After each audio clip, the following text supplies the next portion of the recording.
The following episode is not suitable for those under the age of 13. Viewer discretion and parental guidance is advised.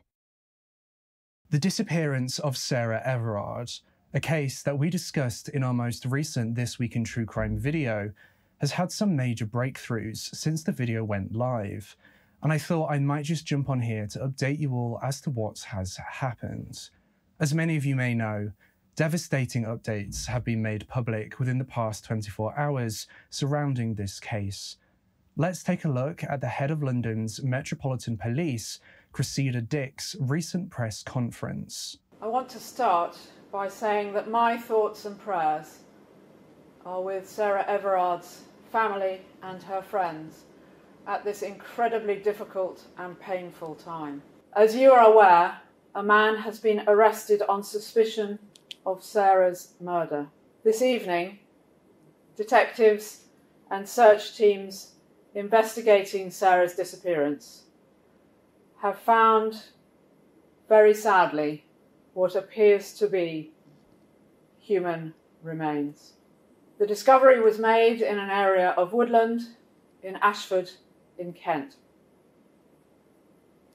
As you can imagine, at this early stage, we are not able to confirm any identity, and indeed that may take us some considerable time. The news today that it was a Metropolitan Police officer who was arrested on suspicion of Sarah's murder has sent shockwaves and anger through the public and through the Met. I speak on behalf of all my colleagues when I say that we are utterly appalled at this dreadful, dreadful news. Sarah's disappearance in these awful and wicked circumstances, I know, are every family's worst nightmare. The Metropolitan Police officer who had been arrested in connection with this case continues to be questioned on suspicion of the murder and kidnap of Sarah Everard. On Wednesday, the 10th of March 2021, 7 days after Sarah was last seen, human remains were found in a wooded area near Ashford in Kent. As mentioned in This Week in True Crime, investigators canvassed more than 750 homes while trying to gain any information into Sarah's disappearance. This canvassing led the police out of London and into Kent. The Met Police officer who has been arrested has been named as PC Cousin, who is a 48-year-old serving Metropolitan Police officer.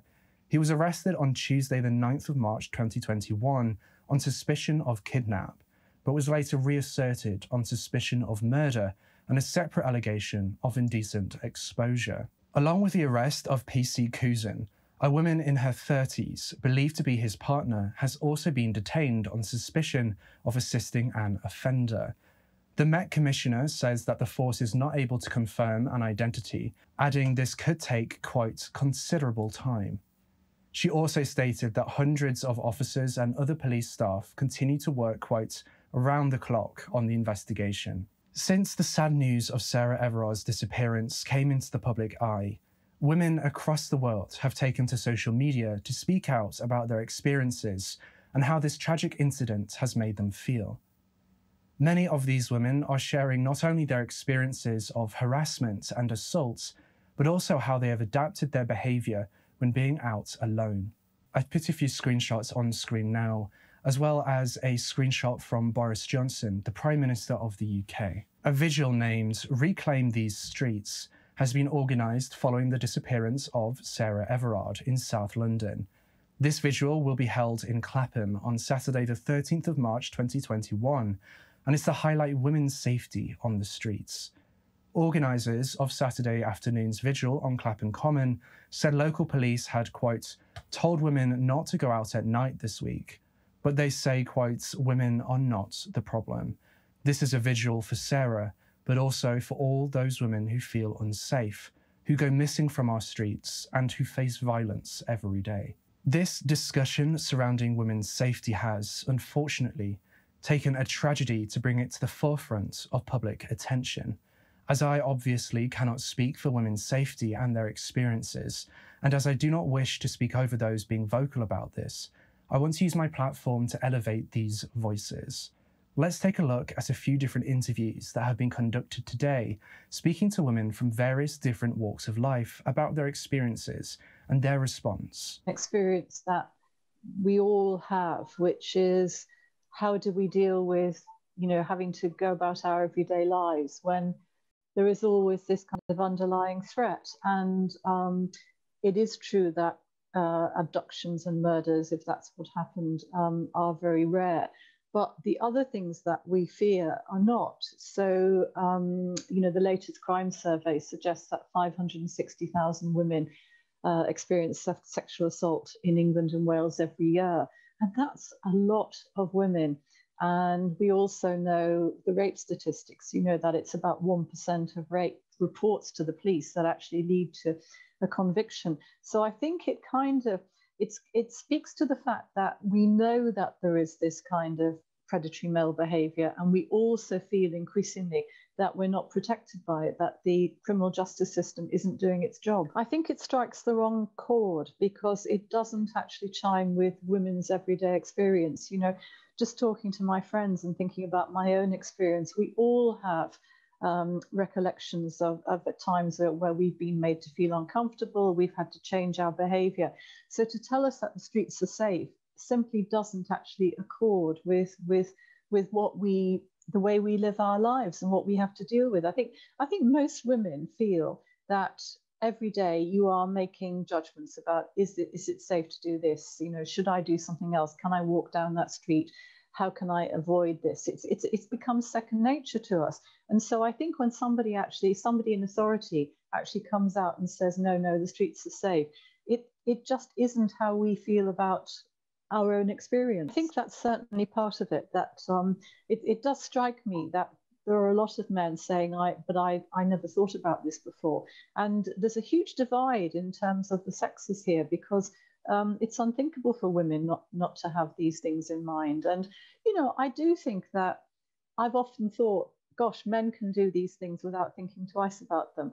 We, from a very early age, from being quite young girls and teenagers, actually take all this into account. So maybe if men have finally realized that women actually have conditional access to public space. Most men go out and they don't worry about, as you say, jogging late at night. They don't worry about going for walks in the country. We don't have that, and we never have. And there's also the question about how the environment is designed. I mean, I live near the River Thames. The only way I can get there is to cross a busy road by using underpasses. I wouldn't dream of using those at night. Most women I know wouldn't either. So there are questions about whether the environment is even set up in a way that makes us feel safe. But I think the larger question is why we have this kind of culture where women fear harassment all the time. We change our lives to deal with it. And yet apparently lots and lots of men didn't realize that was happening. It's not just out at night. I remember an occasion on a very nice Sunday afternoon a few years ago. I was walking in the park near my house with a woman friend, and a jogger passed us. And as he did, he lunged forward and grabbed one of my breasts and then ran on. That's not an unusual experience. Another occasion, I was walking along the high street near my house on a sunny afternoon with a friend, and a man picked up bricks and started hurling them at us. That one I did report to the police, but mostly, we don't actually report these things because they're so common. In fact, misogyny is not actually a hate crime in this country. And I've heard senior officers say that they're against misogyny becoming a hate crime because there's just so much of it. There's something about violence against women and how there's a culture which not only permits it, but sometimes encourages it. So, when so few rapes end in a conviction, it's a really shocking statistic that 55,000 women in England and Wales report a rape to the police every year, and maybe 1,400 of those cases result in a conviction. And that does mean that 50-odd thousand men are walking around having committed this awful crime, and they know that they're very, very likely ever to be called to account. And what message does that give to predatory men? Nobody's saying that all men are predatory. I think what we're saying is that a substantial number are, and the criminal justice system is not only failing to deal with it, but it's actually allowing them to get away with it. I am absolutely furious, because when you're looking at Twitter and you're seeing so many women talk about their stories and just how they've had to change their whole way of living for years. And it literally goes back years and years and years, and nothing has changed. Nothing has changed at all. We're still here, and it's the women getting blamed for what they're not doing, the things they're doing wrong, what they should have done, what they could have done, rather than looking at the actual causes of the rapes and the murders, which is the men raping and murdering them. It's not the women, is it? I sometimes think that the men just don't want to know. You know, nobody really wants to take a good, hard, long look at themselves and their contribution.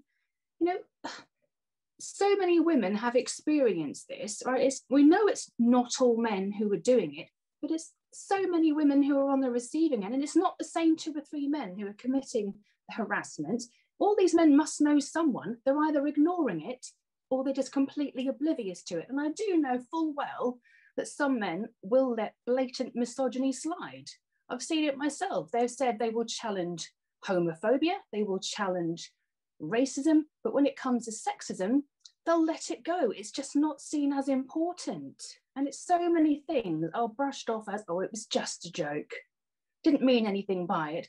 From such a young age, we hear the narrative, boys will be boys. Will they? It's so in your face straight away, you cringe, because we hear it all the time, and boys will be boys only because we let them. And it can't carry on like this. It starts off with boys will be boys because they're pinging bra straps or they're pulling hair. That means he likes you. And it carries on and escalates until they're doing much worse things. And still it's the women who are being blamed for it. And it makes me so angry. It doesn't matter what she was wearing, what she was doing. She was going about her business, and she had every right to be going about her business without being attacked. What was the man doing who was out there out to rape her or murder her or whatever? What was he doing? That's the more pertinent question, isn't it? And it just makes you so angry that we're still having to have these conversations. And I have teenage daughters, and I don't want to be policing them on what they're wearing or telling them, well, it's a bit too dark outside now, you shouldn't really go out. They just want to go to the shops or to see their friends. And it's just maddening. It really is maddening that we're still having to have these conversations. And I'm just furious. I know Twitter isn't always the best place for your mental health anyway, but it's just an absolute cesspit of not all men. What about me? It's just horrible. And people need to take stock and have these wider conversations of why we are still in this situation right now. And you probably tell I'm just so angry about it, really, really angry.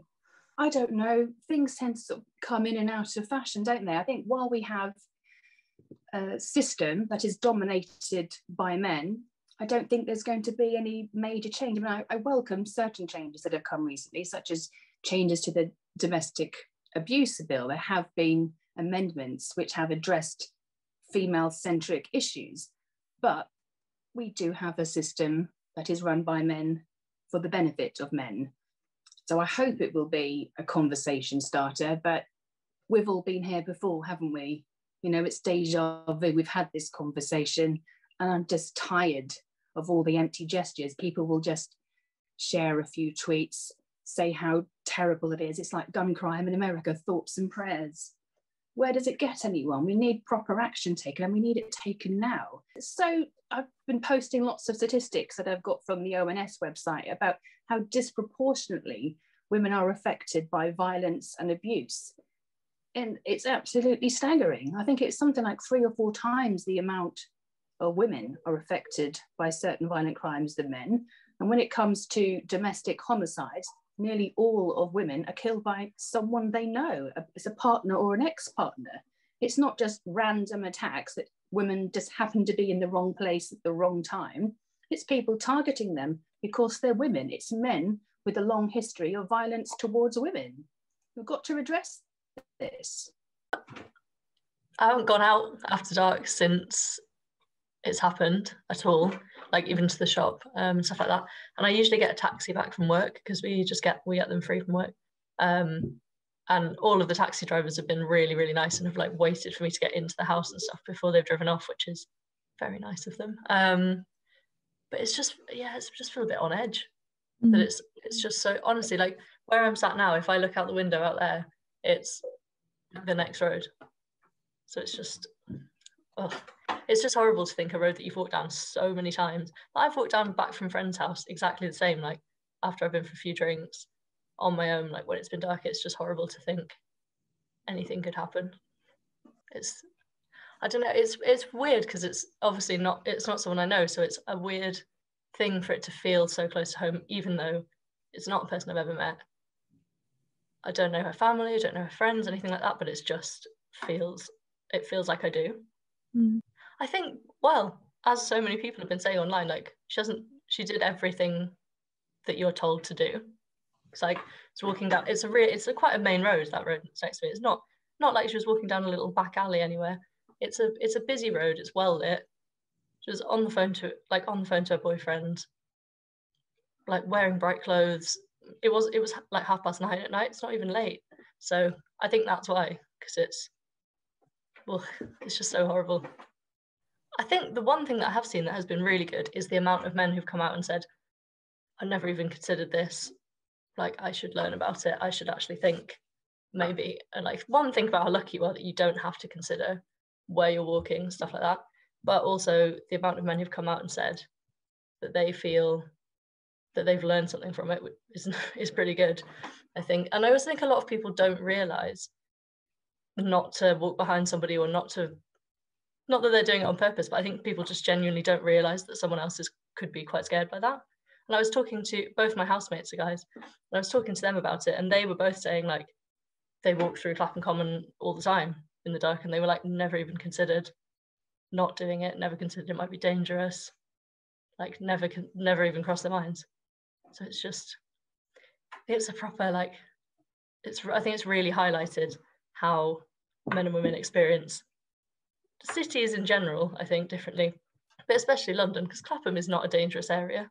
And I think until they do anything that's real change, e.g. more street lighting, or more police just out on the streets in general at night, or, you know, more anything that might make you feel safer. I know not at the moment, people are a bit jumpy with the police, but in general, I just think until they actively do something, like making things better, you know, making lighting better, making streets safer in general, it's just words. It doesn't mean anything. Like saying, oh, it doesn't happen to very many people. Obviously it doesn't, but it doesn't make you feel like it's not going to happen to you. So it's just, and also the amount of people I know who've been like followed by somebody, who've had someone slow down in a car next to them, who've had someone make creepy comments. It is everybody. So no, I think it does miss the mark completely. As I said, I bought a bloody alarm for my keys, because it's just, no, I would like to be able to make a particularly loud noise if someone did come up to me or anything. You know, it's just a really, I think it's just really, really affected everybody. I don't know anyone who, one, hasn't heard of it, because I feel like sometimes things go past in the news and a lot of people don't really know anything about it. Like, everybody knows about this, and I think, yeah, as I said, she hasn't done anything. She was just going home from her friend's house. Like, how do you explain that? My heart really goes out to Sarah's family at this time. Although there's been no confirmed identification of the human remains discovered, due to the manner in which it has been announced and discussed by the Met Police, we can sadly infer that the remains are that of Sarah Everard. Alongside this video is a fundraiser for Missing People UK, who have played and continue to play a critical role in assisting both the authorities and families throughout a missing persons case. Thank you for taking the time out of your day to watch this update video, and I'll see you in the next case. If you or someone you know has been affected by issues covered in our programming, including this episode, then please use the link in the description for information, advice, and support.